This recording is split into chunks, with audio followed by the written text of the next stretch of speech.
तो दोस्तों आज फिर मैं आपके लिए इंपॉर्टेंट टॉपिक लेके आया हूँ और इस वीडियो में आपको बताने वाला हूँ कि यहाँ पे मैंने मित्सुबिशी का एसी लगवाया था। तो यहाँ पे इसके इंस्टॉलेशन के रिगार्डिंग मैं आपको पूरा डिटेल में समझाने वाला हूँ कि यहाँ पे मैंने पाइप कौन कौन सी कंपनी की बाय की थी, यहाँ पे वायर कौन सी कंपनी की बाय की थी और क्या क्या वहाँ पे इंस्टॉलेशन में दिक्कत आई है और सभी चीज़ के रिगार्डिंग मैं आपको बताने वाला हूँ कि यहाँ पे मुझे सर्विस कैसी मिली है। तो दोस्तों ये सब चीज़ जानने के लिए आप मेरे साथ वीडियो में लास्ट तक बन रही है। तो देना करते हुए शुरुआत करते हैं।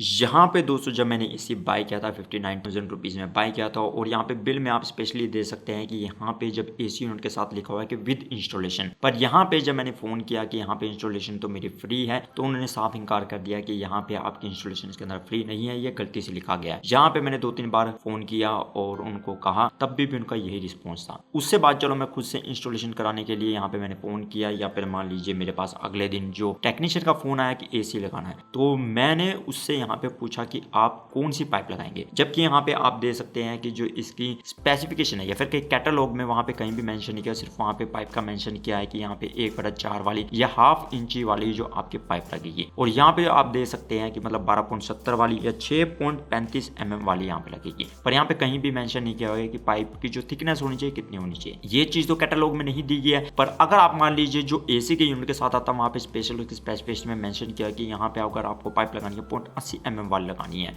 वैसे जब आप खुद से इंस्टॉलेशन कराते हैं तो क्या करते हैं कि वहाँ पे जो कंपनी वाले होते हैं खुद से पाइप लेके आते हैं और आपको नहीं पता था कितने mm की है या आपको नहीं नॉलेज है, तो वो क्या करते हैं वो सस्ती वाली जो होती है उससे वहाँ पे महंगे रेट में लगाते हैं और फिर आपकी जो कूलिंग नहीं होती। सबसे पहले तो आपको दोस्तों जरूर देखना जरूरी है कि वहाँ पे पाइप कितने mm की थिकनेस वाली लगा रहे हैं। तो आप जरूर देख लें इंस्टॉलेशन करने से पहले। कि टेक्नीशियन ने सिर्फ ये कहा कि मैं हैवी पाइप लगाऊंगा, पर जब मैंने उसे पूछा कि कितने गेज की लगाएंगे या कितनी मोटाई की लगाएंगे तो उसका कोई भी रिस्पॉन्स नहीं था। तो इसी करके मैंने खुद से बाय करने की यहाँ पे सभी चीजें डिसाइड किया। जैसे कि मैं आपको बता देता हूँ कि यहाँ पे जो मैंने चीज बाय की, सबसे पहले यहाँ पे टोटल लाइन की जो यहाँ पे 12.70 mm वाली यहाँ पे जो पाइप बाय की, जैसे आप देख सकते हैं उसकी थिकनेस यहाँ पे प्रॉपर लिखी है 0.80 mm की है। और ये जो टोटल लेंथ होती है मतलब यहाँ पे 50 फुट के करीब होती है और यहाँ पे उसकी डिमेंशन mm में दी हुई है जो टोटल लेंथ कितनी होती है। पर यहाँ पे जो मैंने ये बाय की है मतलब टोटल 20 फुट बाय की थी, पर यहाँ पे 20 फुट इसलिए मैंने बाय की थी क्योंकि मुझे फ्यूचर में इसकी पाइप की जरूरत है और यहाँ पे सिर्फ मुझे 12 mm के करीब ही चाहिए थी। तो इसी करके मैंने 20 फुट की मंगाई है। वो मैंने इसलिए ज्यादा बाय की थी ताकि मैं जो आगे जो स्टीम डिस्टिलेशन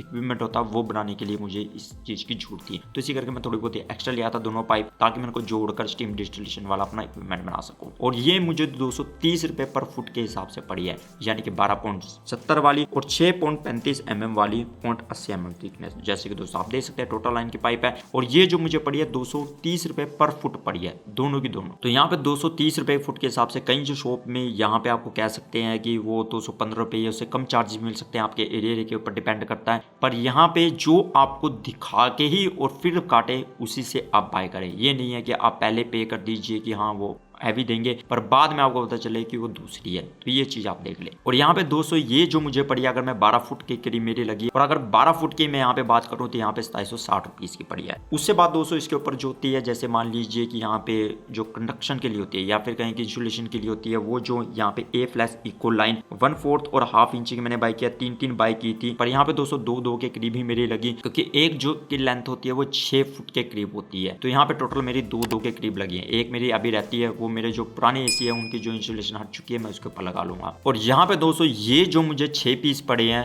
मतलब 3 जो हाफ वाले और 3 जो 1/4 वाले, ये जो मुझे 165 रुपीज के पड़े हैं। उससे बाद दोस्तों यहाँ पे मैंने इसके ऊपर जो कॉटन टेप होती है जो व्राइपिंग टेप होती है ताकि इंसुलेशन अच्छे तरीके से रहे, वो मैंने यहाँ पे 3 बाय की थी। 3 इसलिए बाय की थी कि ताकि इसके ऊपर लग सके। यहाँ पे जो इसमें मेरी लगी है वो 1.5 के टेप के करीब लगी है जो कॉटन व्रैपिंग टेप होती है और वो जो मुझे 3 रोल जो 120 के 3 पड़े थे। और यहाँ पे जो सिंपल टेप जो होती है वो जो मुझे 60 रुपीज की पड़ी थी जो व्हाइट वाली। अब ब्लैक वाली बाय कीजिए फिर व्हाइट वाली, दोनों का प्राइस सेम होता है। अब दोस्तों हम बात करते हैं वायर के बारे में। यहाँ पे दोस्तों इसमें जो वायर इस्तेमाल होती है एक 3 कोर की वायर इस्तेमाल होती है, एक 4 कोर की इस्तेमाल होती है। 4 कोर का मतलब यह है कि इंडोर टू आउटडोर यूनिट को कनेक्शन करने के लिए वहां पे आपकी 4 कोर की वायर इस्तेमाल होती है और वहां पे एक यहाँ पे स्क्वायर mm लिखा हुआ है। और यहाँ पे दोस्तों मैंने जो RR कंपनी की जो केबल की वायर होती है 4 कोर 1.5 वाली यहाँ पे स्क्वायर mm वाली जो इस्तेमाल किया, जैसे कि दोस्तों आप देख सकते हैं। और ये जो 16 फुट के करीब है और लगभग मुझे 1200 रुपीज में पड़ी है। जब भी आप मार्केट में बाय करना चाहते हैं जहां से मैंने बाय किया है वहां पे गज के हिसाब से मिलती है। तो ये आपको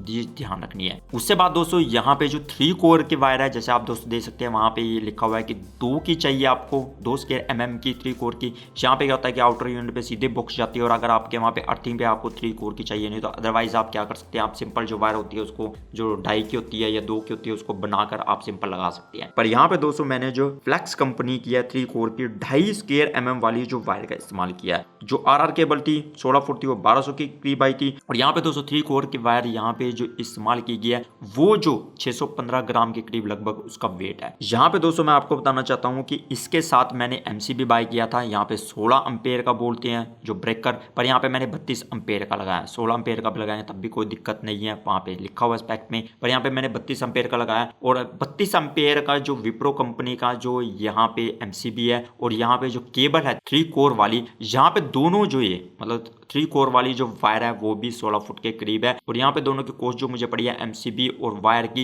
वो 850 रुपीज के करीब पड़ी है। उससे बाद दोस्तों आप देख सकते हैं कि ड्रेन पाइप जो है मैंने यहाँ पे खुद बाय की थी, और वो 16 फुट के करीब है, और जो मुझे 100 रुपीज में अकेली पड़ी है। उससे बाद दोस्तों यहाँ पे मैंने स्टैंड की जगह पर जो माउंटिंग बुश होते हैं, यानी कि जो रबड़ वाले हैवी वाले, वो इस्तेमाल किया है। वो मुझे 100 रुपीज के 4 पड़े हैं, और जिनका 1370 ग्राम के करीब या फिर कहीं 1.37 किलो के करीब यहाँ पे जो उसका वेट है, तो ये भी काफी हैवी है। तो यहाँ पे मैंने ये जो इस्तेमाल किए हैं। अगर दोस्तों यहाँ पे मैं बात करूँ कि यहाँ पे जो मैंने खुद से ही मतलब जो कॉटन रैप थी और जो इंसुलेशन थी और जो टेप थी, खुद से ही अच्छे तरीके से रैप की थी, जैसे कि दोस्तों आप देख सकते हैं। और यहाँ पे दोस्तों मैं बता दूं कि जो मुझे इंस्टॉलेशन चार्ज लगे हैं वो 1500 रुपीज पड़े हैं। और यहाँ पे पर जब मैंने कस्टमर केयर पे बात की, वहाँ पे काफी कस्टमर पे मेल भी उन्होंने डाली, पर कोई रिस्पॉन्स नहीं आया। जब कस्टमर पे बात की तो वहाँ पे उन्होंने बताया मुझे, जो टेक्नीशियन ने भी, कि यहाँ पे हम 150 रुपए पर फुट लेंगे अगर आपका सारा कुछ सामान है। यहाँ पे मैंने फिर बार बार उनको काफी कस्टमर सपोर्ट पे फोन किया, पर मुझे कोई अच्छी तरीके से रिस्पॉन्स नहीं मिला। वो यहाँ पे कह रहे थे कि अगर सामान आपका खुद से भी है तब भी आपको 1500 पीस के इंस्टॉलेशन के अलावा आपको यहाँ पे कॉपर पाइप के लेबर चार्जेस देने होंगे। जबकि यहाँ पे मेरी जो पाइप रेडी थी, जैसे कि दोस्तों आप देख सकते हैं, तब भी उन्होंने यहाँ पे 150 रुपए फुट के हिसाब से यहाँ पे चार्जेस किया। अगर मैं दोस्तों कहूँ कि यहाँ पे जो मेरा सामान आया था वो अकेला यहाँ पे मुझे जो कॉस्ट पड़ी है सभी चीजों की, 5335 के करीब पड़ी है। और यहाँ पे दोस्तों इंस्टॉलेशन चार्जेस जो मुझे पड़े हैं 1500 रुपीज, प्लस वहां पे 150 की जगह 130 रुपए पर फुट उन्होंने मुझसे लेबर चार्ज लिए, जिससे यहाँ पे क्या हुआ कि मेरे जो टोटल बने वो यहाँ पे 3060 रुपीज बने, मतलब इंस्टॉलेशन प्लस लेबर चार्ज मिला के। जबकि यहाँ पे उन्होंने पाइप पे कुछ भी लेबर इतना काम नहीं किया है, सिर्फ जो व्हाइट वाली वायर थी उन्होंने 2-3 बार वहां पे टेप लगाई है और उसके साथ लगा दिया, और उसमें भी मैंने यहाँ पे इनकी सहायता की, तब भी यहाँ पे मुझे कॉस्ट पड़ी है, जो मैं मानता हूँ कि यहाँ पे इंस्टॉलेशन के अलावा जो लेबर चार्ज मुझे काफी ज्यादा पड़ी है। यहाँ पे दोस्तों आप देख सकते हैं कि इंस्टॉलेशन कैसे किया उन्होंने। यहाँ पे मैं कहूंगा कि इंस्टॉलेशन तो चलो लगभग ठीक थी, पर यहाँ पे इंस्टॉलेशन के रिगार्डिंग मुझे टेक्नीशियन में एक थोड़ी कमी लगी कि यहाँ पे उन्होंने क्या किया, जब भी वैक्यूम भी किया, मैं मानता हूँ सब कुछ किया, पर जब वहां पे पाइप के इनर कनेक्शन किए और आउटर कनेक्शन किए तो मैंने उनको कहा कि आप इसको जो चेक कर लीजिए कहीं ये लीकेज तो नहीं है। मतलब आपने देखा होगा कि वहां पे सर्फ के इस्तेमाल करके या शैम्पू का इस्तेमाल करके वहां पे लगा के देखते हैं ताकि वहां पे कोई बब्बल ना उठे, तो यहाँ पे उन्होंने वो चेक नहीं किया। जब मैंने उनको कहा तो उनका आगे से जवाब था कि यहाँ पे काफी एक्सपीरियंस, हमें इसकी चेक करने की जरूरत नहीं है। तो यहाँ पे दोस्तों मुझे जो लगी ये चीज लगी कि वहां पे जरूर चेक करना चाहिए था, चाहे उसे एक्सपीरियंस आ, तब भी एक प्रोटोकॉल के तहत या स्टैंडर्ड के तहत वहां पे चेक करना जरूरी है कि यहाँ पे लीकेज प्रॉब्लम है या नहीं है। जब मैंने हेड से बात की तब उनका जवाब ये था कि सर कोई बात नहीं, एक्सपीरियंस है, अगर कोई फ्यूचर में दिक्कत आई तो हम बैठे हैं, उनका ये जवाब था। और जो मुझे ये बात बिल्कुल भी सही नहीं लगी है। तो यहाँ पे दोस्तों जैसे आप देख सकते हैं कि यहाँ पे होल करके जो वाल में होल करना था, और होल करके यहाँ पे जो सिर्फ पाइप है जो पहले से बैंड थी, सब कुछ थी, मैंने जैसा होता है वो सिर्फ पास थ्रू करनी थी, जिसके उन्होंने लेबर चार्जेस लिए और कनेक्शन जैसे कर रहे हैं। तो यहाँ पे दोस्तों आप देख सकते हैं। पर यहाँ पे भी एक बात कहूंगा कि जब उन्होंने वायर कनेक्शन किया तो उन्होंने सीधे ही डायरेक्ट कर दिए। जो क्लैंप होते हैं वायर क्लैंप, उनमें यहाँ पे वायर कनेक्शन अच्छे तरीके से नहीं किए, मतलब उनमें क्लैंप में वायर लगाई ही नहीं। वो यहाँ पे क्लैंप इसलिए देते हैं ताकि वायर खींच ना जाए, या फिर मान लीजिए कोई उसे खींचे तो वो जो कनेक्शन ना हटे। अगर जो वहाँ पे लूज होके हट गए या किसी ने खींचे तो वहाँ पे काफ़ी नुकसान हो सकता है। यहाँ पे मुझे इस चीज़ में कमी लगी है। जैसे कि दोस्तों आप देख सकते हैं उसने यहाँ पे सिर्फ वायर कनेक्शन सीधे किया, क्लैंप पे नहीं लगाया और सीधा ही बंद कर दिया उसको। तो ये चीज़ मुझे जो लगी है यहाँ पे कमी लगी है। और यहाँ पे दोस्तों एक और मेन जुड़ी बात है कि यहाँ पे अभी तक यहाँ पे 30 मई को यानी कि मेरे ऐसे लग चुका था, पर उससे बाद उन्होंने कहा था कि मैंने पेमेंट पूरी कर दी उनको। और यहाँ पे मैं आपको बताना चाहता हूँ कि वहाँ पे मैंने पेमेंट पूरी कर दी और उन्होंने कहा था शाम तक बिल आ जाएगा, पर शाम तक बिल नहीं आया। जब मैंने हेड से बात की तो वो कहते सोमवार को हम भेज देंगे कि यहाँ पे सब जो जा चुके हैं, पर अब तक यानी कि आज बुधवार का दिन है। अब मैं आपको डेट दिखाऊं तो यहाँ पे 3 जून के करीब अब तक डेट हो चुकी है और शाम के 6:30 बज चुके हैं, पर अभी तक यहाँ पे मुझे बिल रिसीव नहीं हुआ। और जबकि यहाँ पे मेरी काफ़ी पैसा बसाई हुई थी कि यहाँ पे बिल प्रोवाइड नहीं किया जाएगा आपकी तरफ से, और वो कह रहे थे कि सर हम आपको जरूर प्रोवाइड करेंगे, पर अभी तक कोई रिस्पॉन्स नहीं आया। यहाँ पे मैंने भी काफ़ी कॉल की है। 1800 का जो नंबर होता है इनका जिसके लास्ट में 26 होता है, वहाँ पे मैंने काफ़ी कॉल किए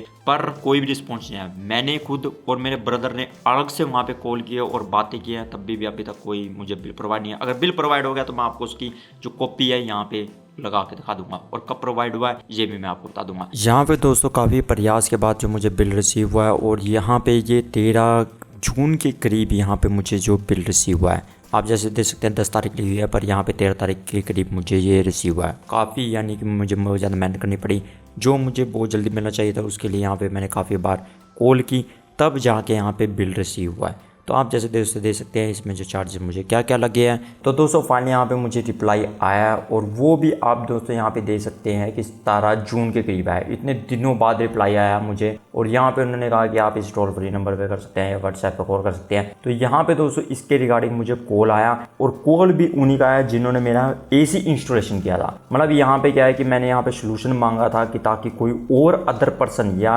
मित्सुबिशी इलेक्ट्रिक में जो हायर पर्सन है, अथॉरिटी है, वो इस चीज़ को हैंडल करे। और यहाँ पे ये जो चार्जेस लगे हैं या फिर मान लीजिए बिल मैंने सब चीज़ें जो दिखाई हैं वो जो यहाँ पे सही है या नहीं है। पर यहाँ पे आया किसका कॉल, इसके रिगार्डिंग सोल्यूशन के लिए जिन्होंने यहाँ पे AC इंस्टॉलेशन किया था। मतलब यहाँ पे मैं जिसके रिगार्डिंग कंप्लेंट कर रहा हूँ उन्हीं का मुझे फ़ोन आया। जबकि यहाँ पे मित्सुबिशी इलेक्ट्रिक जो होते हैं हायर अथॉरिटीज़ को यहाँ पे कंक्लूजन निकालना चाहिए कि ये जो चार्जेस है या जिस हिसाब से मैंने जो सब चीज़ डिटेल फोटो सब कुछ भेजी है उस हिसाब से उन्हें कंक्लूजन निकालना चाहिए था, और उन्हें हायर अथॉरिटीज़ को मुझे कॉल करनी चाहिए थी, ना कि जिन्होंने इंस्टॉलेशन की है। तो दोस्तों यहाँ पे मेरा कोई सोल्यूशन नहीं निकला है, चाहे मान लीजिए मेल के थ्रू या हेल्पलाइन नंबर जो होता है इनका 1800 वाला, किसी के थ्रू भी कोई सोल्यूशन नहीं निकला है। यहाँ पे ये नहीं पता चल पाया कि जो मुझसे चार्ज लिए गए वो अनफेयर है या नहीं है। तो यहाँ पे मुझे कोई सोल्यूशन नहीं मिला सीधे तौर पर। पे आपको पता मित्सुबिशी एक अच्छा ब्रांड है, पर यहाँ पे दोस्तों सिर्फ प्रोडक्ट अकेला जो